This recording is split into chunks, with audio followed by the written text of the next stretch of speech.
Bank में 7 नियम आए हैं, ठीक है। टोटल 7 नियम 2026 1 जनवरी से लागू होंगे।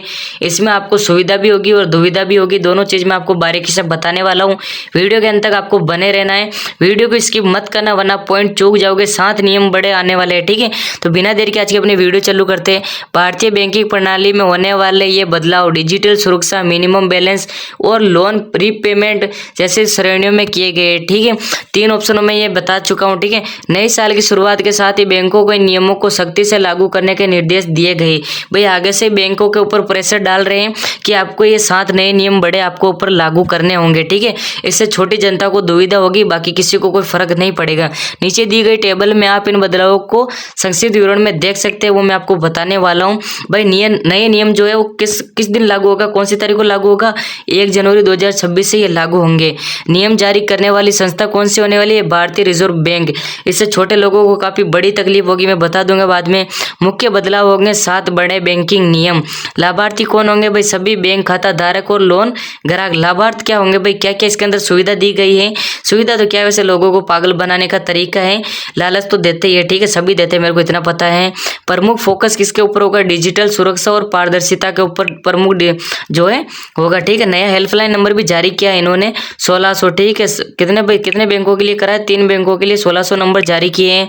लोन नियम क्या है? भाई फ्लोटिंग रेट पर लोन की प्री पेमेंट चार्ज करना। अगला देखते हैं। मेरी फ़ोन की बैटरी भी काफ़ी कम बची है, मतलब उससे पहले मैं आपको जानकारी देना चाहता हूँ पूरी टोटल।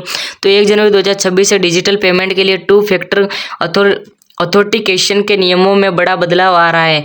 अब केवल ओटीपी काफ़ी नहीं होगा, आरबीआई सुरक्षा की एक नई परत जोड़ रहा है जो ग्राहक की लोकेशन और उनके भुगतान करने के तरीके पर आधारित होगी, ठीक है। कुल मिला के आपका फ़ोन बैंक वालों के बस में होगा। पेटीएम, गूगल पे जो भी आपका होगा वो बैंक वालों के आधार पर होगा, ठीक है।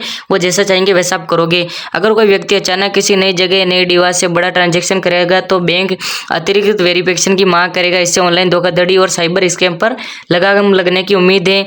यह तकनीकी संदिग्ध लेन देन को तुरंत ब्लॉक कर देगा, ठीक है। मतलब काफ़ी ज़्यादा ये तो मतलब गरीबों को परेशान करने वाला काम होने वाला है मेरी नज़र में। आगे देखें क्या होगा भाई, आगे देखते हैं।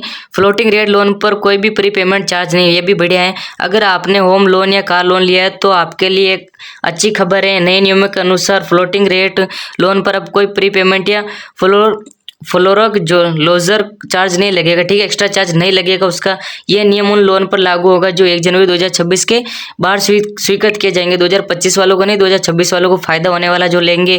पहले बैंक समय से पहले लोन चुकाने पर भारी पेनल्टी लेता था। समय से पहले लोन नहीं दे पाते थे तो भारी पेनल्टी वसूलता था। अब ग्राहक बिना किसी अतिरिक्त शुल्क के अपना बकाया चुका सकेंगे। इससे ग्राहकों को अपना कर्ज जल्दी खत्म करने और ब्याज के पैसे बचाने में मदद मिलेगी।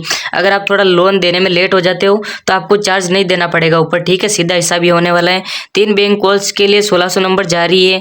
बैंकिंग फ्रॉड को रोकने के लिए टीआरआई और आरबीआई ने मिलकर एक नई पहल की है। बैंकों से आने वाले सभी सर्विस और ट्रांजैक्शन कॉल 1600 नंबर से शुरू होने वाले नंबरों से आएगी, ठीक है। इससे ग्राहकों को असली और नकली कॉल के बीच फर्क आसानी से पता चल जाएगा। वरना कई लोग क्या करते हैं भाई, बैंक जैसा ही नंबर बना लेते हैं और लोगों को बेवकूफ़ बना देते हैं। लेकिन अभी 1600 नंबर से ही कॉल आएंगे तभी समझना बैंक से फ़ोन आया, वरना मत समझना, ठीक है। अक्सर स्कैमर्स बैंक कर्मचारी बनकर लोगों को कॉल करते हैं, लेकिन अब अगर कॉल 1600 सीरीज से नहीं है तो समझ लीजिए कि वे फर्जी हो सकती है। ये नियम डिजिटल सुरक्षा की दिशा में एक क्रांतिकारी कदम माना जाता है, ठीक है। वही 4वें नंबर का देखें, बीएसबीडी खातों के लिए बड़ी हुई मुफ्त सुविधाएं क्या होने वाली है वो भी देख लेते हैं, ठीक है। तो बेसिक सेविंग्स बैंक डिपॉजिट, इसके ऊपर बात करते हैं। यानी जीरो बैलेंस खातों के लिए भी नए नियम आ रहे। अब इन खाता धारकों को साल में कम से कम 25 पन्नों की चेक बुक वो है मुफ्त मिलेगी, ठीक है। इसके अलावा एटीएम कार्ड के लिए कोई वार्षिक मेंटेनेंस नहीं लिया जाएगा, ये भी बढ़िया है। कुछ तो फायदा हुआ कुल मिला के गरीबों को, ठीक है। आरबीआई ने स्पष्ट किया है कि बैंक ग्राहकों को चेकबुक या डिजिटल बैंकिंग लेन के लिए मजबूर नहीं किया जाएगा, ठीक है।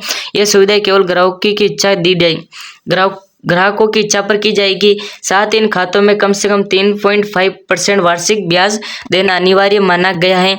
और कुछ सवाल दिए गए देख लेते हैं। डिजिटल बैंक कंसेप्ट फ्रेमवर्क, ठीक है। फ्रेमवर्क क्या होने वाला है? डिजिटल बैंकिंग और लोन ऐप्स अब ग्राहकों की अनुमति के बिना उनका डेटा एक्सेस नहीं कर पाएंगे। 1 जनवरी 2026 से कंसेप्ट प्रथम ढांचा लागू होगा। बैंकों को ग्राहकों से स्पष्ट या लिखित डिजिटल सहमति लेनी होगी, वे उनकी निजी जानकारी का उपयोग कर पाएंगे, वरना नहीं कर पाएंगे। ये बहुत बढ़िया नियम बनाया है।